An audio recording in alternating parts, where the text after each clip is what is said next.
Student, आज हम पढ़ने वाले हैं इंटरेस्ट ऑन ड्राइंग यानी आहरण पर ब्याज। तो आहरण पर ब्याज क्या होता है? सबसे पहले तो हम देखते हैं कि आहरण क्या होता है, ड्राइंग्स क्या होता है। जब हम बिजनेस करते हैं तो हमारे व्यापार और व्यापारी अलग अलग होते हैं, ये हम ऑलरेडी पढ़ चुके हैं। तो जो व्यापारी बिजनेस के अंदर से जब पार्टनरशिप फॉर्म के अंदर से कुछ राशि निकालता है अपने पर्सनल यूज के लिए, तो उसको हम बोलते हैं ड्राइंग्स। उसके बाद आता है कि ड्राइंग्स ऑन इंटरेस्ट। अब हम पढ़ रहे हैं पार्टनरशिप फॉर्म। तो जब पार्टनरशिप फॉर्म क्या कर रही है, हम लोग को ड्राइंग्स दे रही है, हमें आहरण दे रही है, हमें पैसा दे रही है, तो हम अगर उसको पूंजी देते हैं तो हम उस पर क्या लेते हैं? इंटरेस्ट लेते हैं। तो हम बोल देते हैं इंटरेस्ट ऑन कैपिटल। पर अगर फॉर्म हमें दे रही है पैसा, तो वो भी क्या लेगी? उस पर इंटरेस्ट लेगी। तो अगर सपोज करूं कि मैं एक फॉर्म के नजरिए से सोच रही हूँ, तो उसमें मेरा क्या हो गया? इंटरेस्ट ऑन ड्राइंग मेरे लिए हो गई इनकम, जो कि मैं किधर दिखाती हूँ? P&L एप्रोप्रिएशन अकाउंट जब हम बनाते हैं तो उसके क्रेडिट साइड में मैं दिखाती हूँ। ठीक है, अब मैं उसके ऊपर सीखने वाली हूँ आज कैलकुलेशन। चलो, तो सबसे पहले कि अब पार्टनरशिप फर्म में ये तो है नहीं कि जो पार्टनर है वो एंड में ही करेगा या इंटरेस्ट ऑन कैपिटल के जैसे लास्ट में ही ड्राइंग्स करने वाला है। वो ड्राइंग्स कभी भी कर सकता है। कब कब कर सकता है? तो फर्स्ट वो किसी भी मंथ में ड्राइंग कर सकता है, हर मंथ ड्राइंग कर सकता है, क्योंकि पैसे तो चाहिए उसको। हर मंथ ड्राइंग कर रहा है, कभी बीच में कर रहा है, कभी लास्ट में कर रहा है, हर 3 मंथ्स में भी वो ड्राइंग कर रहा है। तो आहरण करने की कोई समय सीमा नहीं है। बट अब हमें कैलकुलेशन करने के लिए एक सिंपल सा फॉर्मूला हम अप्लाई करेंगे। फॉर्मूला क्या होगा हमारा? इंटरेस्ट ऑन ड्राइंग का amount into rate into time. Hindi में बोलूं तो आहरण की ब्याज की कैलकुलेशन करते समय हम राशि इंटू दर इंटू समय के नीचे हम लगेंगे बटा 12, क्योंकि वो क्या कर रहा है? 12, क्योंकि हर महीने वो कुछ ना कुछ पैसे आहरण कर रहा है। अब आता है कि हमें टाइम की कैलकुलेशन तो बहुत मुश्किल हो जाएगी मैम, क्योंकि अगर वो फर्स्ट मंथ में कर रहा है, फर्स्ट मंथ की फर्स्ट डेट को कर सकता है, मिडिल में कर सकता है और मंथ के लास्ट को कर सकता है, या फिर वो कब करेगा? हर 3 मंथ में कर सकता है, 3 मंथ में कर सकता है। तो अब करते हैं हम अगर वो कब कर रहा है? If withdrawal on the first day of the month.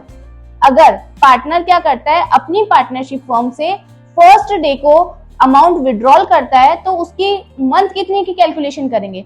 तो उसमें हम करने वाले हैं 6.5 मंथ। टोटल का कितना करेंगे? 6.5 मंथ का कैलकुलेशन हम टाइम के अंदर लिखेंगे। If partner will withdrawal on the middle of the month. अगर जो साझेदार है वो हर महीने के मध्य में राशि निकालता है, आहरित करता है, तो हम मंथ की कैलकुलेशन करेंगे 6। मंथ कितने कैलकुलेट करेंगे? 6।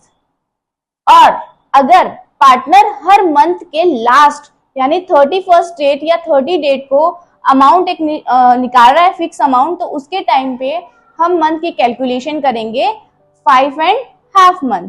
दोबारा मैं इसको रिपीट कर रही हूं। अगर एक पार्टनर हर महीने की पहली तारीख यानी फर्स्ट डेट को अपने लिए आहरित की गई राशि निकालता है, तो उसमें हम फॉर्मूला के अंदर जो समय लिखेंगे वो हमारा होगा 6.5 मंथ यानी 6.5 महीने। और अगर पार्टनर कब निकालता है? मिडिल ऑफ द मंथ यानी हर महीने के मध्य में निकाल रहा है, तो हम उसके लिए समय लेंगे 6 यानी 6 माह यानी 6 मंथ। और अगर हमारा पार्टनर फर्म का पार्टनर जो है वो लास्ट में एंड ऑफ द डेट को अगर निकालता है, तो हम जो समय कैलकुलेट करने वाले हैं वो होगा हमारा 5.5 महीने यानी। और इसी प्रकार एक है, अब पहले हम इसको अप्लाई करते हैं, उसके बाद हम पढ़ेंगे कि अगर वो 3 महीने में विड्रॉल करता है तो क्या रेट होने वाली है। या फिर मैं पहले बताती हूँ, 3 महीने में अगर वो हर तिमाही यानी हर क्वार्टरली वो निकाल रहा है, तो अगर वो पहले क्वार्टर में निकालता है तो हम लगाएंगे 7.5 यानी साढ़े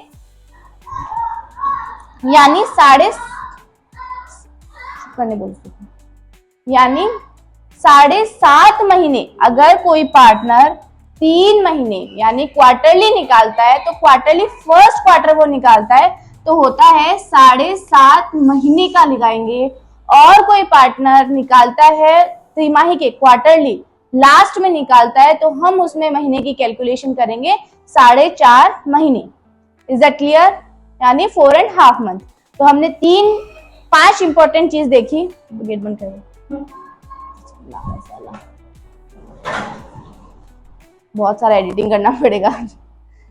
तो दोबारा मैं बता रही हूँ, आई एम रिपीटिंग अगेन, कि जब कोई साझेदारी फर्म से हर महीने कुछ राशि आहरित करता है, तो पहले अगर महीने की बात करें तो वो 3 बार कर सकता है, हर महीने की पहली तारीख को, हर महीने की आखिरी तारीख को और हर महीने के मध्य। तो जब वो फर्स्ट में करता है तो क्या राशि निकाली जाएगी? 6.5 माह के हिसाब से होगी। अगर वो मध्य में करता है तो 6 माह के हिसाब से होगी, और वो अंत में करता है तो 5.5 माह के हिसाब से होगी। और कोई साझेदार हर महीने पैसे नहीं निकालकर 3 महीने से निकालता है, यानी क्वार्टरली निकालता है, तो उसकी जो राशि होगी वो क्या होगी? राशि तो वो जितनी निकालेगा, जितनी हमें क्वेश्चन में दी है उतनी राशि हम देंगे, पर जो समय होगा वो कितना होगा? 7.5 माह, यानी 7.5 मंथ। और अगर अपनी तिमाही के अंत में निकालता है तो समय होगा उसका 4.5 माह, यानी quarterly 4.5 months. Is that clear? ये अच्छे से समझ में आया? अब फॉर्मूला मैं एक बार फिर से बता रही हूँ कि हमारे इंटरेस्ट कैलकुलेट करने का फॉर्मूला क्या होने वाला है। सबसे पहले हम लेने वाले हैं राशि, यानी अमाउंट। उसको हम मल्टीप्लाई कर देंगे रेट से, रेट अपॉन 100 आएगा, क्योंकि रेट के आगे हम क्या लगाते हैं? परसेंटाइल का साइन लगाते हैं, उसके हम अपॉन लिख देंगे 100 इनटू टाइम। टाइम में कितने मंथ्स लेंगे तो ये डिपेंड करेगा क्वेश्चन में हमें कितने बोला है। अगर सपोज करो कि वो 500 रुपीज पर मंथ लेता है, और वो भी कब लेता है?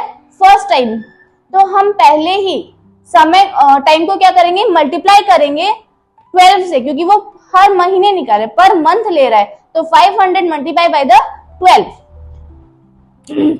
तो जो टोटल अमाउंट आ रही है उसको हम करेंगे रेट से। रेट सपोज करो कि हमें दी है 6, ठीक है। उसके बाद हम क्या करेंगे? मल्टीप्लाई करेंगे किससे? समय से, टाइम से।